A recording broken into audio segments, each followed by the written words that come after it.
Salam değerli izleyiciler, 30 April 2026 il Milli Onkologiya Mərkəzində partlayış baş verib, bir ölüm, bir yaralının olduğu bildirilir.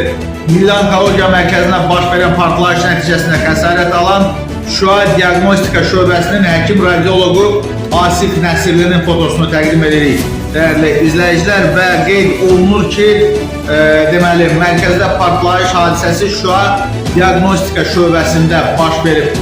Oxazın xəbərinə görə şöbənin birinci mərtəbəsində qeydə alınan olay zamanı həkim radiolog Asif Nəsirli ağır bədən xəsarətləri alıb. O, təcili olaraq hospitalizasiya edilib. Hadisə yerinə hüquq mühafizə orqanlarının əməkdaşları cəlb olunublar. Hadisənin baş vermə səbəbləri araşdırılır və qeyd olunur ki, xəstə Mübariz Əliyev hadisə yerində ölüb, bir həkim xəsarət aldığı ilə bağlı da biraz öncə məlumatı diqqətinizə təqdim elədim.